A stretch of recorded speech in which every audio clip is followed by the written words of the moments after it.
Go. You're on. Oh, you're on. Okay. All right. Welcome, everyone.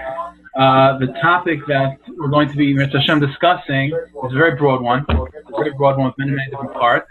The concept in general is what is the goal in Klal Yisrael's destiny? What's our destiny, basically? We know that in Chazal, the term that we find very often to describe what the destiny of Klal Yisrael is, what we're all hoping for and looking for, is Olam Haba. What exactly is Olam Haba? What does Olam Haba mean?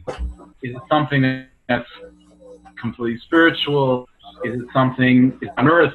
What exactly is taking place in Olam Haba, and when does it happen, and how does it happen? So the truth is, this topic is obviously very, very broad, as I said, but it also shows it brings out a very major point, which is that there's a very big difference in the perspective of the Rishonim and in the perspective of Jewish tradition between those that have a tradition of Kabbalah and those that do not have a tradition of Kabbalah. So just to explain a little bit, the Rambam, as we know, was the greatest Jewish philosopher of all time, right? The writer of Nevuchim. The Rambam's feeling was like this. We know the Rambam, everyone agrees to the concept of Tchias HaMesim, of the resurrection of the dead. Everyone agrees to such an idea. The Mishnah and Sanhedrin, everyone has to believe in Tchias HaMesim. The Rambam wrote the 13 principles of faith, and principle number 13 is that there's such a thing as the resurrection of the dead. The Rambam had the following problem. The Rambam's problem was, first of all, why is it important for there to be a resurrection? Why is that important? And number two, and this is more important, is that the Rambam understood, and this is where the whole philosophy of the Rambam comes from. The Rambam understood that the purpose of creation is for a human being to attach himself to Hashem. That's the purpose of creation. The reason why everything we want to experience today is to experience attachment to Hashem. What the Rambam therefore felt, though, that the only way how a human being can fully experience that attachment to Hashem is, Dovi, we're here. I'm saying we have a lot of interference. I don't know if that's... If everybody could just mute themselves until you need to say something when we open it up for questions, that'll help. Okay. All right. So the Rambam has the following. Again, the purpose of creation is to attach himself to Hashem. But the Rambam feels that the only way how that to really happen is for the neshama to be unhindered and unbound and not held back by the body. So the Rambam understood, Rambam's perspective was that for the ultimate purpose of creation cannot be body and soul together. Because whenever there's a body, whenever there's something physical, physicality will always hold back the neshama from really experiencing Hashem's presence. And therefore the Rambam had a problem. If Tchias HaMesim is this unbelievable thing that we're all waiting for, first, why? If anything, once a person passes away, then that should be it. That's the goal. The goal is body and soul to separate, because the body, because it's physical, will always hold the neshama back. So why in the world would Hashem take the neshama after it's separated from the body, and after it's now delighting with Hashem's presence and soaring very, very high? Why would Hashem punish the body by sending it back down after the resurrection of the dead? Therefore, the Rambam's perspective on Olam Haba and Tchias HaMesim is the following. The Rambam therefore holds, and he writes this in a number of places, the Rambam held that it's true. The goal, the end zone, the destiny of the Jewish person and the Jewish people is soul without body. Soul without body. The goal, the ultimate purpose of creation is for a Jew to experience attachment to Hashem, and in order for that to really, for that experience to be all that it can be, you cannot be held back by a body. So why is there a concept of Tchias HaMesim? So the Rambam says very simple. Throughout Jewish history, we know that the vast majority of Jewish history has been in exile, has been in Golus. And Golus means a person, having to put in a lot of effort to make a parnasa. A person suffering in exile means the guy necessarily, sometimes causes problems. It means without a Beis Hamikdash, without sacrifices. The Rambam felt that it's unfair for a person who's, let's say, born in the year 1560 and dies, sometime in 1670, never experienced the Beis Hamikdash, never experienced sacrifices, never saw prophecy. It's unfair to such a person. And therefore, if the ultimate purpose of creation is for him to experience, to attach himself to Hashem through all the mitzvahs that he does and all the effort that he puts into his avodah, to his Yiddishkeit, such a person, it's unfair for him to be born and live and die in a time period where he's unable to really maximize his full potential. Therefore, the Rambam felt that what Tchias HaMesim is that when Mashiach comes and the Beis Hamikdash is rebuilt and suffering will be taken away and there won't be any sickness and everyone will be able to focus all their energy on doing mitzvahs, on accomplishing, on serving Hashem properly in this world, for the singular purpose of allowing all those people that because of outside circumstances throughout exile, they were unable to fully actualize all their potential and to do and to accomplish and to keep all the mitzvahs that they wanted to accomplish. They're going to come back and live a life during the time period of Mashiach without suffering, without dealing with pogroms and holocausts, without dealing with any problems of stresses in Parnassa or anything like that. And they'll be able to focus, to do whatever they want, what they really wanted to do in their first lifetime. That's what Tchias HaMesim is for. But they will die.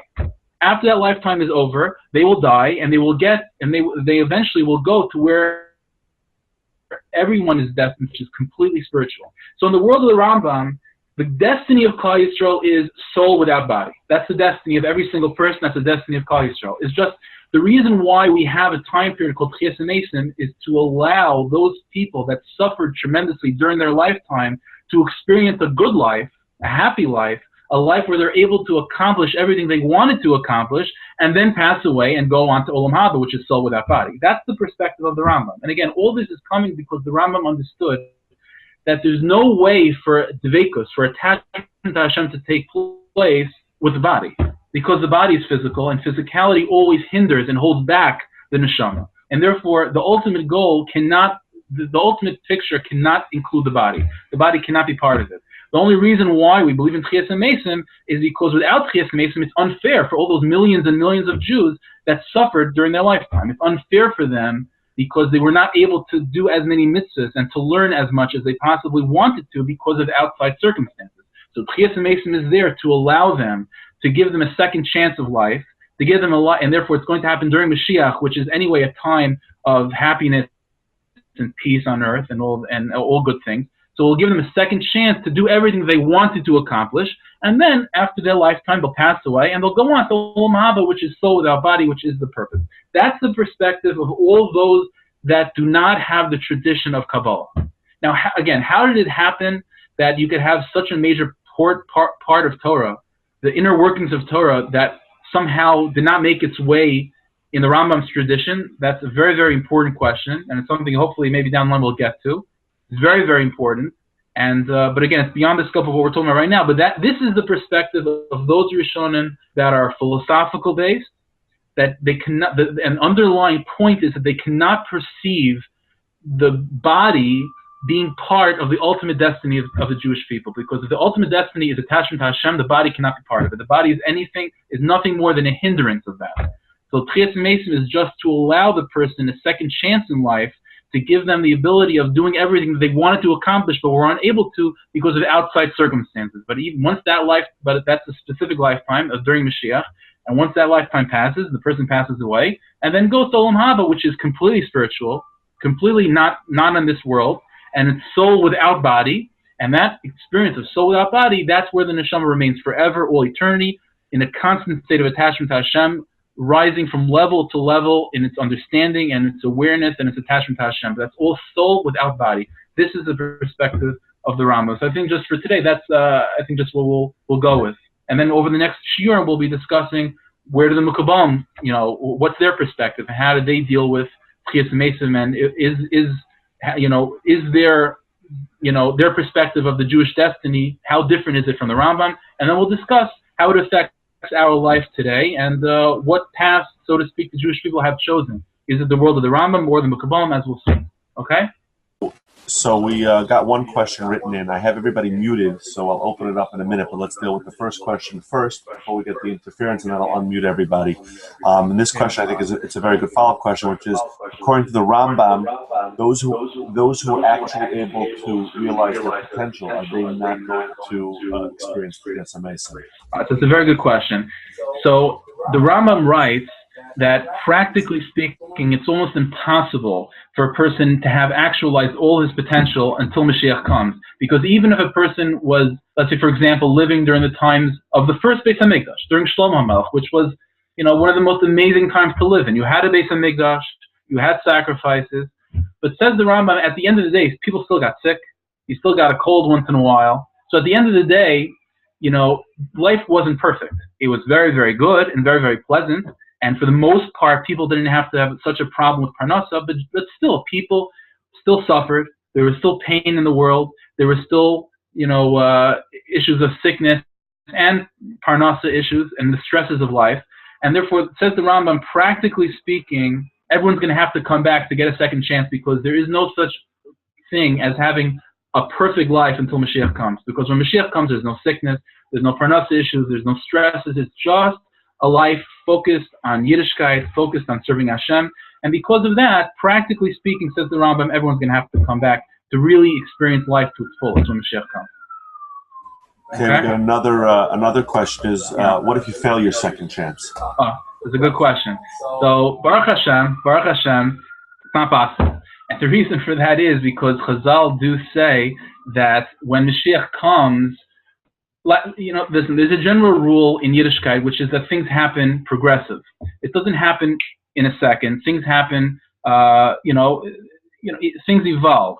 So Chazal do say that when Mashiach comes, the Yitzhar is going to be taken away. It's going to be taken away. Again, is that going to happen immediately, or are there stages? Are there steps in the taking away of the Yitzhara? That's, again, something that hopefully we'll get to over the course of the Shiurim. But the reason why it's not possible for it to be messed up is because the only reason why we mess up, so quote unquote, the first time is because we have the Yitzhara, because there are stresses in life. But once those obstacles are taken away and the Jew is able to do what he naturally wants to do and what he's naturally driven to do, there's no question of failure. And therefore the Rambam understands that us giving a second chance, not much of a chance. The point is that once we give them that lifetime to experience Mashiach, the truth of Yiddishkeit is so clear and so vivid, and the Yitzhar is not an obstacle anymore. There's no question that we're going to accomplish everything we're set out to accomplish. So there shouldn't be any fear about that. Okay, the follow-up to that is, though, then what's the point of doing that if we're basically just doing what our instincts say? We're like animals. We're not really accomplishing. Right, that's a very good question as well. The Rambam, this has to do with, again, another basic principle in the philosophy of the Rambam. The Rambam understood that the main way for a Jew to experience attachment to Hashem is not so much through the effort. See, you have to understand there's many things that, as from Jews living in the 21st century, we take for granted as far as the philosophy of Yiddishkeit. And the reason for that, and there are certain things that we have sort of just part of the culture of Yiddishkeit that was very much affected by the Mekubalim, by the Kabbalists. The Rambam, as a non-Mekubal, as a non-Kabbalist, completely, his philosophy completely defined based on human philosophy, does not see effort as something that is the goal. The Rambam understands that the main way how a person attaches himself to Hashem is through his intellectual ability to perceive and to understand Hashem. And therefore the Rambam understands, that's why the Rambam looks at the body as something that holds us back. Because the body gives us the ability of fighting, it gives us urges, gives us animalistic Yetzaharas and so on. The Rambam doesn't see that as something good. The Rambam sees that as holding back the potential of the neshama from perceiving and understanding and connecting to Hashem. So you're right. There's no question that when Mashiach comes, if the Yitzhar is taken away, there's a certain level of effort which is going to be lacking. But the Rambam doesn't see that as a bad thing. The Rambam sees all effort as coming from something that's deficient in the human being, which is coming from his body, coming from his physical nature. So again, there are many things that our hashkafa, our philosophy, is molded by Kabbalah, and therefore a lot of things that the Rambam says seems very foreign and very different. from what we're used to. But this is the perspective of the Rambam. And again, we're going to see soon how the Mekubalim are completely different, and how the hashkafa, how the philosophy of the Jewish people throughout time has definitely been molded and affected specifically by Kabbalah more than it has been by philosophy. But again, this is a major difference between the Rambam and others. We have one more written question follow-up, but I also then I think it's a short answer, so I want to open it up to the call-ins. And this was, how long does the period last? Is it until we all accomplish all of our goals? Is there some kind of a time frame on it? So the Rambam doesn't say specifically how long each person's lifetime will be during the second chance of Mashiach. He doesn't say that. I would assume that it's catered to each person. If each person, let's say you have, for example, a person who suffered tremendously, who wasn't given a quote unquote a fair shot because of the situation of his life. So presumably he will be given X amount of time to accomplish what he was supposed to accomplish, what he can accomplish. A person who relatively had an easy life and accomplished a great deal, so his lifetime would be less. And again, this wouldn't be considered a tragedy at that time for a person to die relatively young, because that whole second lifetime, it's understood to just be there to fill in the gaps. All you're doing is just filling in those missing points that you weren't able to accomplish in your first lifetime. So everyone's lifetime will be different at that point, but the one common theme is that that second chance that we all are going to have, according to the Rambam, has a limit. It has an end. And after that lifetime is over, each person, whatever years they're given, then they go on to what real Olam Haba is, the next world, which is soul without body. That's the perspective of the Rambam. Okay, so we have one more question coming in, but I first want to give people who are listening patiently a chance to speak. But just remember, I'm going to unmute all. It's going to be a little bit of chaos, so try to speak one at a time. Okay. If anybody else, anybody on the phones has anything, please go ahead.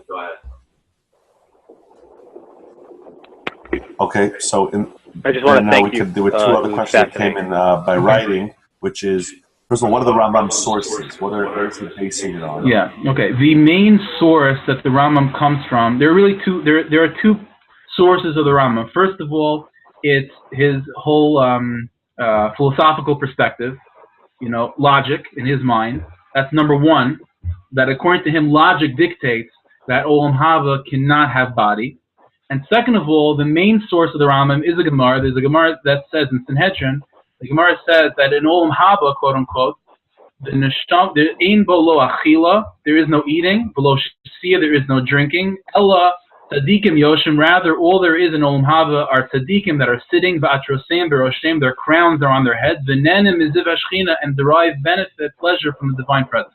That's what the Gemara says. The Rambam sees that Gemara as a description of the destiny of the Jewish people as being soul without body. That's what it means, without food, without drink. The Rambam understood that to mean that means there's no body, because if there's a body, you need to eat and drink to support that body. That's the main source of the Rambam as far as within Chazal. And again, the meaning of the Gemara is that without food or drink, there's no body. The crown on the head means the intellectual supremacy of the soul, and deriving pleasure from experiencing, from understanding Hashem, to the capability of each soul as it's able to do. That's the main source as far as within Chazal of the Rambam. But again, there's two main things. There's the logic where the Rambam deduced this idea from, and that's the specific Gemara that he comes from as well. And again, the Mekubalim, as we'll see, completely different from this, and they redefine that Gemara to mean something different, as we'll see. And another question came in. Unless anybody wants to jump in, I want to give people a chance on the phone. The other question is, so after a person dies a second time, they go to Olam Haba and everybody else is still in the Mashiach? Yeah, 100%. That's why theoretically in the Rambam, you could really say that there are people in Olam Haba right now.